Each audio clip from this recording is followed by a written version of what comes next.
आशी के हिम्मत बांधने पर अथर्व थोड़ा कूल डाउन हुआ, लेकिन उसे अपनी बहन की बहुत चिंता हो रही थी। वहीं दरवाजे पर खड़ा रॉकी भी एक नजर नताशा को ही देख रहा था। रात लगभग 11 बजे घर के सभी लोग नताशा को देखकर उसे आराम करने का सोचकर वहां से चले गए थे, लेकिन आशी, अथर्व और रॉकी अभी भी वहीं थे। आशी ने अथर्व को संभालते हुए कहा, भाई, नताशा ठीक हो जाएगी। डॉक्टर ने कहा है उसे रात भर सोने दिया जाए। मेरे ख्याल से आप अब आपको भी आराम कर लेना चाहिए। उसे जैसे ही होश आएगा हम लोग उससे मिल लेंगे। आशी के समझाने पर अथर्व अपना चेहरा ना में झटकते हुए बोला, नहीं, मैं अपनी नक्टू को छोड़कर कहीं नहीं जाऊंगा। अगर उसे होश आया तो वह बाद में उसे संभालने वाला भी तो कोई चाहिए। तुम लोग जाओ, आराम करो। आशी अथर्व की परेशानी साफ समझ सकती थी, क्योंकि वह एक बड़ा भाई था, लेकिन आशी ने किसी तरह उसे समझा बुझाकर कमरे से बाहर भेज दिया था। और अब आशी एक नजर रॉकी को घूर कर देखते हुए, ना चाहते हुए भी वहां से चली गई। और फाइनली सबके जाने के बाद रॉकी सामने खड़ा होकर सिर्फ नताशा को ही देख रहा था। नताशा का चेहरा कमजोरी और थकान के कारण पीला पड़ चुका था। उसके हाथों में ड्रिप अभी तक चल रही थी। अब रॉकी नताशा को देखते देखते कुछ पल वहां खड़ा रहता है और फिर सामने सोफे पर जाकर बैठ गया। रॉकी की आंखें नताशा के ऊपर ही टिकी हुई थी। इस वक्त उसका चेहरा एक्सप्रेशन लेस था, पर उसकी आंखों में कुछ था जो शायद समझा नहीं जा सकता था। लगभग 3 घंटे बाद नताशा बेहोशी की इंजेक्शन के कारण अभी भी सोई हुई थी। रॉकी कमरे में टहलते हुए सिर्फ नताशा को सोया हुआ देख रहा था और कुछ देर बाद वह बेचैनी में जाकर बालकनी में खड़ा हो गया। रॉकी ने अपने दिल पर हाथ रखकर खुद से कहा, क्या हो रहा है मुझे? मुझे उसके लिए बुरा क्यों लग रहा है? उसकी बातों का मतलब क्या था? नहीं, नताशा, तुम मुझसे प्यार नहीं कर सकती। हम दोनों एक दूसरे के लिए नहीं बने। तुम्हें जाना होगा।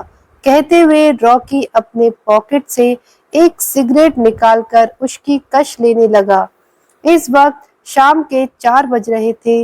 वह काफी परेशान और बेचैन लग रहा था, लेकिन उसे अपनी बेचैनी का कारण भी समझ में नहीं आ रहा था, या शायद वह समझना नहीं चाहता था।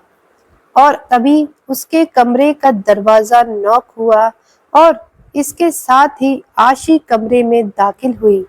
उसने अपनी नजर घुमाकर कमरे में देखा। उसे रॉकी नजर नहीं आया, लेकिन तभी उसका ध्यान बालकनी में रॉकी की तरफ गया। रॉकी को देखकर आशी ने एक ठंडी सांस ली और अब वह क्लोजेट रूम में जाकर नताशा के लिए कुछ कपड़े और उसकी जरूरत का सामान लेकर आई। आशी जानती थी नताशा को पीरियड्स हुआ है और उसे आशी की मदद की जरूरत होगी। हालांकि यह काम एक नर्स भी कर सकती थी, पर आशी एक बहन होने के नाते अपनी बहन का ख्याल रख रही थी। कमरे में आने के बाद वह बाथरूम में जाकर एक छोटे से बकेट में गर्म पानी और स्पंज लेकर आई। अब उसने एक नजर रॉकी को देखा। रॉकी भी समझ चुका था कि आशी आई है। आशी और रॉकी के बीच इन दिनों ज्यादा बातें नहीं होती थी, या यूं कहें कि दोनों एक दूसरे को हमेशा इग्नोर करने की कोशिश करते थे।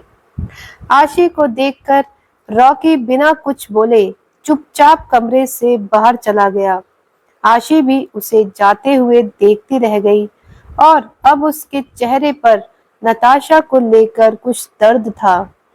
आशी की आंखों में नमी आ गई थी, क्योंकि कहीं ना कहीं वह आज नताशा की इस हालत की जिम्मेदार खुद को समझ रही थी।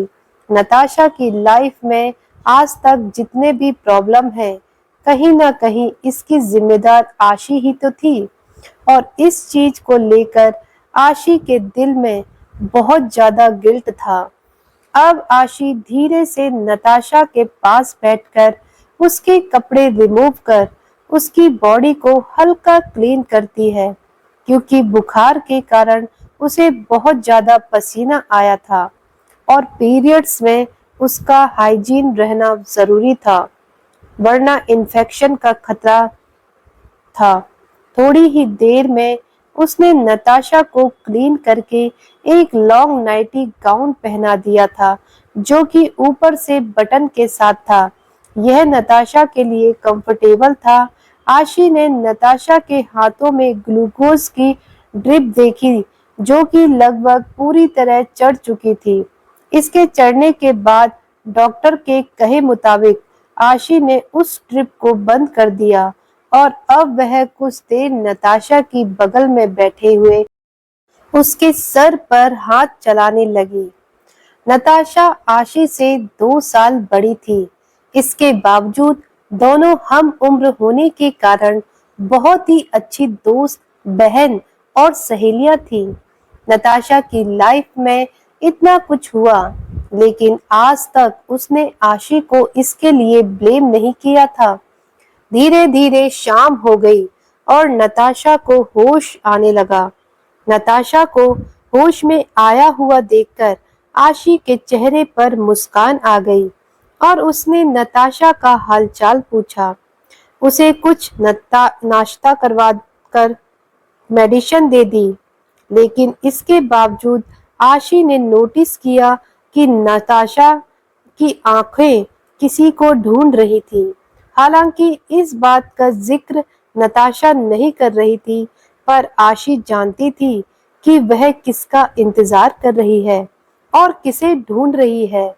नताशा ने जब यह महसूस किया कि रॉकी वहां नहीं है, उसकी आंखों में नमी आने लगी थी, जिसे देखकर आशी ने उसके हाथ पर हाथ रखते हुए उसे शांत रहने का दिलासा देते हुए कहा, वह बहुत देर से यहाँ था, बस अभी अभी बाहर गया है। चिंता मत करो, सब ठीक हो जाएगा। फिलहाल तुम अपना ख्याल रखो और आराम करो। तुम्हें स्ट्रेस नहीं लेना है। कहते हुए आशी अपने चेहरे पर एक हल्की सी मुस्कान लाती है। आशी के शांत करने पर नताशा ना चाहते हुए भी फीकी सी मुस्कुराहट देती है। रात का वक्त सभी लोगों ने डिनर कर लिया था। अथर्व का डिनर करने का मन नहीं था, क्योंकि उसे अपनी बहन की चिंता हो रही थी। लेकिन राहुल और समर के समझाने पर अथर्व ने भी डिनर कर लिया। आशी और नताशा ने कमरे में ही डिनर किया था और तभी कमरे में रॉकी भी दाखिल हुआ।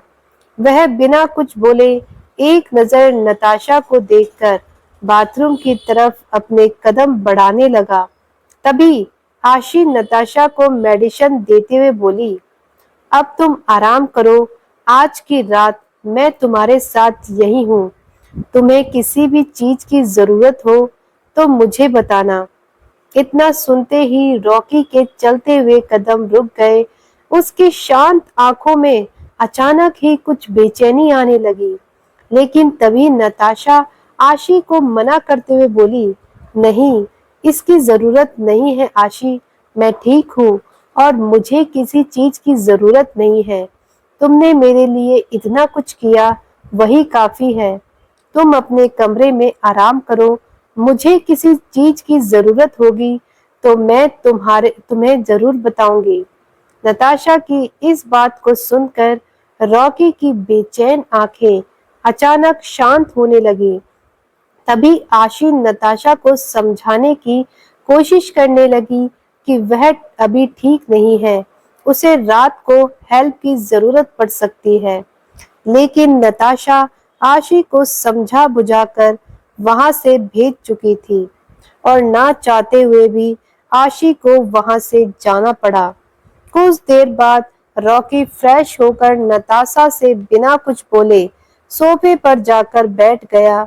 नताशा ने एक नजर रॉकी को देखा, लेकिन रॉकी के चेहरे पर कोई एक्सप्रेशन न देखकर उसे काफी तकलीफ हो रही थी। वह चुपचाप बिस्तर पर लेट गई और अपनी आंखें बंद करके सोने की कोशिश करने लगी। पर सच तो यह था कि उसके दिल में इतना दर्द था कि नींद भी उसकी आंखों से गायब थी। नताशा ने जैसे ही अपनी आंखें बंद की, आंसुओं की बूंदें टपकती हुई उसके गालों पर लुढ़कने लगी।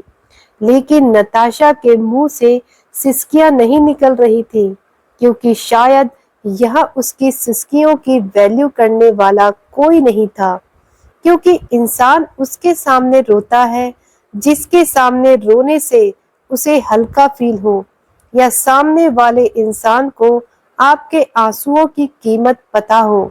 आपको रोते हुए देखकर शायद उसे भी कोई असर हो जाए, लेकिन जहां आपकी फीलिंग की कद्र ना हो, वहां आंसू जाया करने का कोई फायदा नहीं है। यह बात नताशा समझ चुकी थी। रॉकी भी चुपचाप सोफे पर लेटकर सोने की कोशिश करने लगा। पर सच तो यह था कि शायद आज की रात उसकी आंखों में भी नींद नहीं थी। इधर दूसरी तरफ आशी और क्रिश का कमरा। रात के लगभग 1 बज रहे थे। क्रिश बिस्तर पर सोया हुआ था और आशी बालकनी में एक झूले पर बैठे आसमान में चांद और तारों को निहार रही थी। इस वक्त उसकी आंखें भी बेचैन थी। उन आंखों में कुछ दर्द था।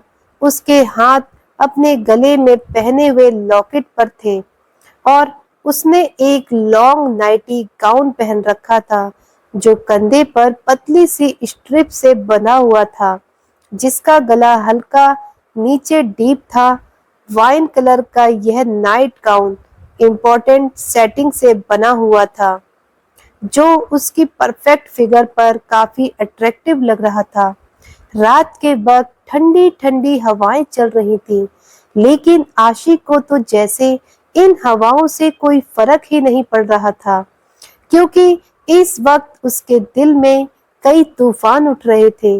और तभी क्रिश, जो कि बिस्तर पर चैन की नींद सोया हुआ था, नींद में ही उसका हाथ बिस्तर पर गया और उसने आशी को अपनी तरफ खींचने के लिए हाथ बढ़ाया।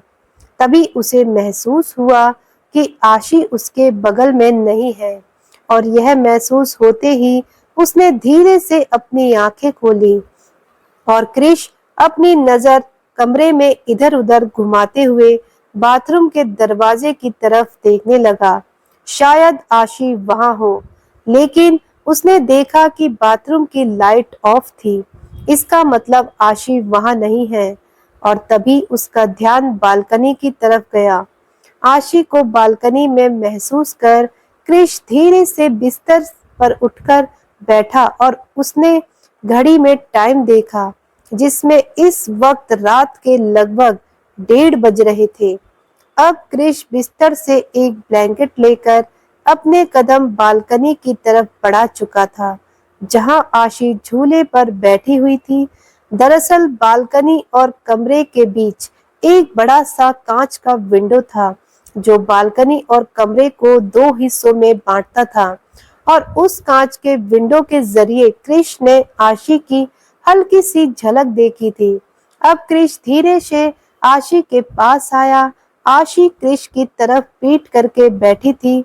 उसे क्रिश के आने का एहसास नहीं हुआ।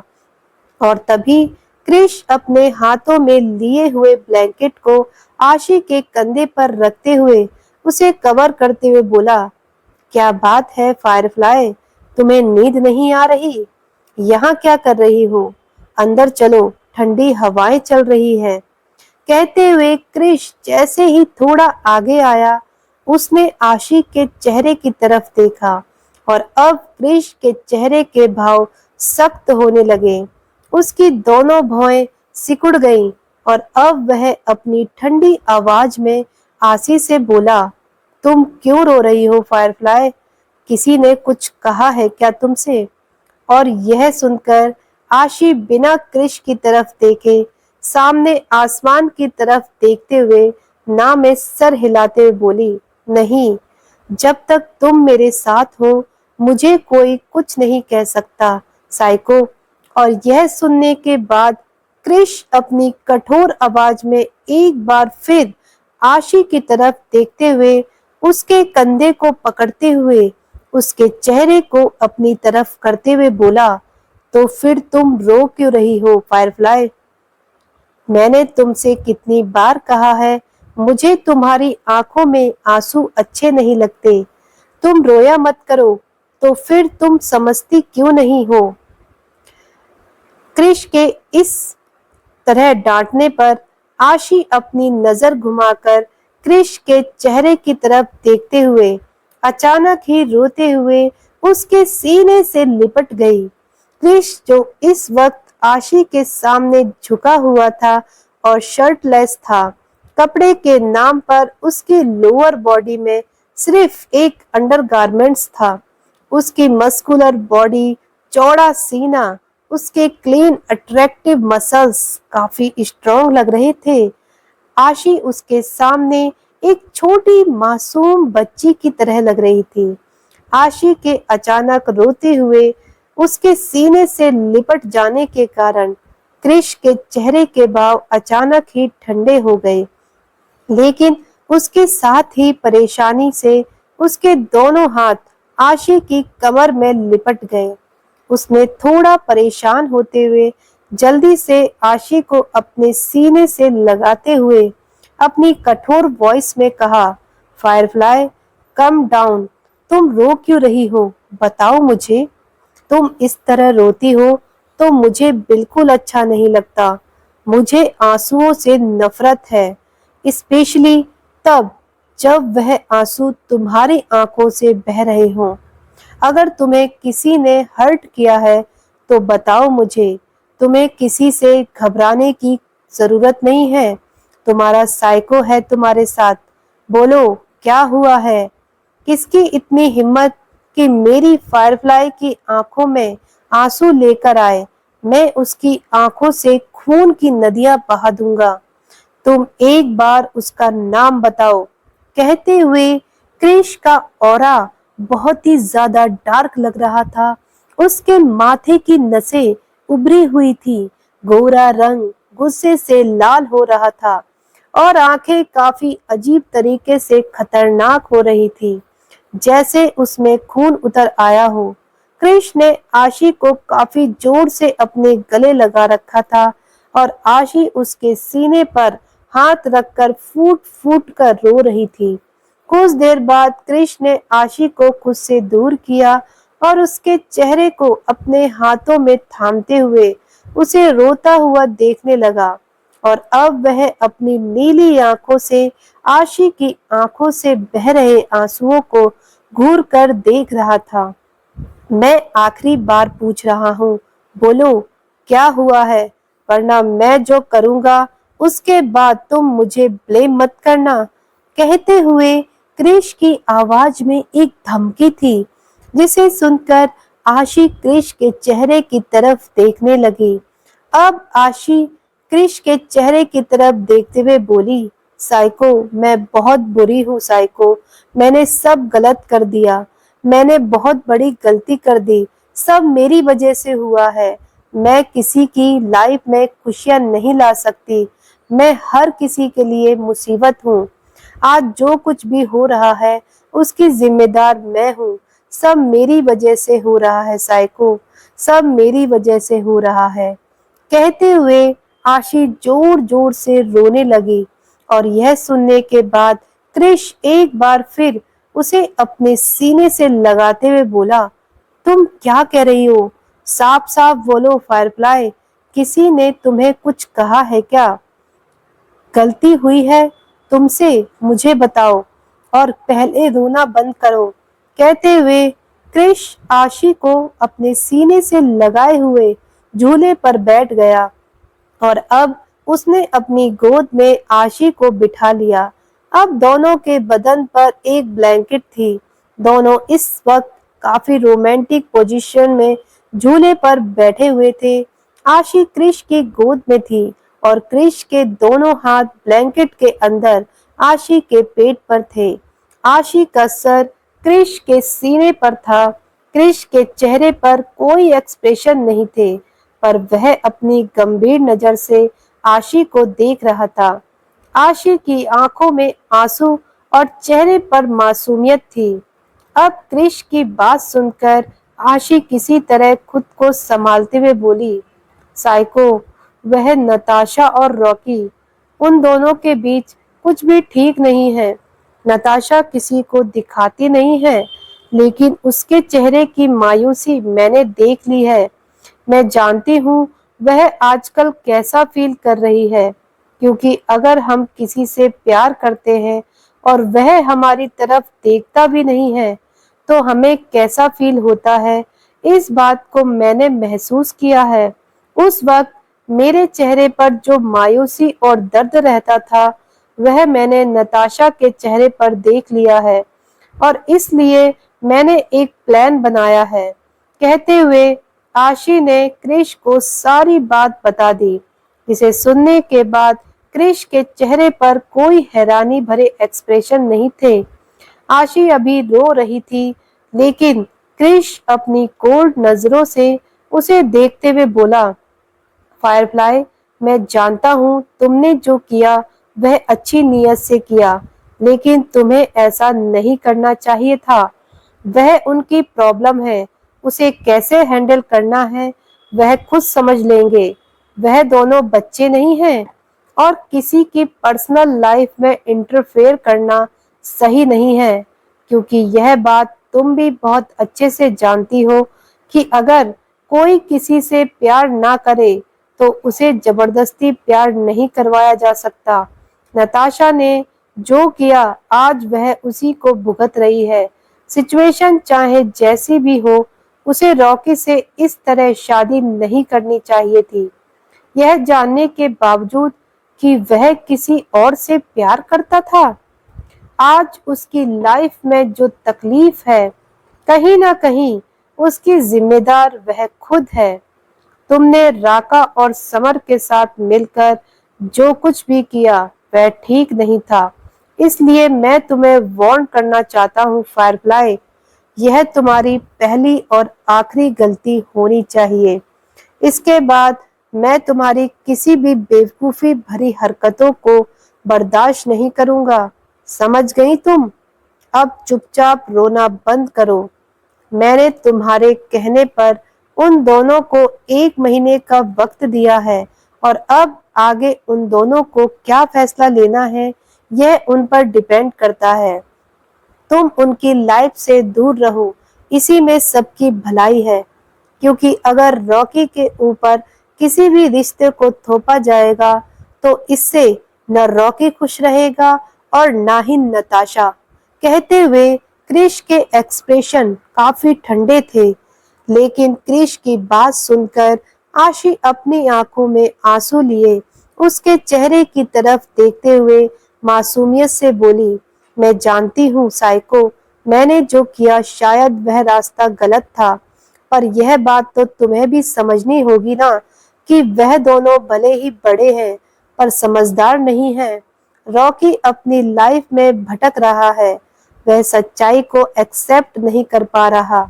वह यह नहीं देख पा रहा कि नताशा उसे कितना प्यार करती है। साइको, मैं जानती हूँ कि तुम्हारी बात सही है, हमें दूसरों की लाइफ में इंटरफेयर नहीं करना चाहिए, लेकिन तुम यह भी तो सोचो ना कि नताशा उससे प्यार करती है, उसे एक मौका मिलना चाहिए रॉकी को अपना प्यार साबित करने का।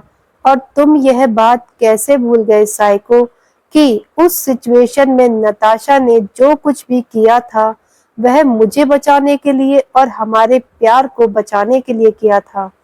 तो आज जब उसे मेरी जरूरत है तो उसका साथ क्यों ना दूं। तो दोस्तों, आखिर आशी और क्रिश नताशा और रॉकी को मिलाने में हो जाएंगे कामयाब, या फिर दोनों में बनी रहेंगी दूरियां? आगे की कहानी पढ़ने और सुनने के लिए जुड़े रहिए हमारे चैनल DL हिंदी स्टोरी पर। अब मिलते हैं अगली वीडियो में अगले एपिसोड के साथ। तब तक के लिए आप सभी का बहुत बहुत धन्यवाद। वीडियो अच्छी लगे तो वीडियो को लाइक जरूर करें।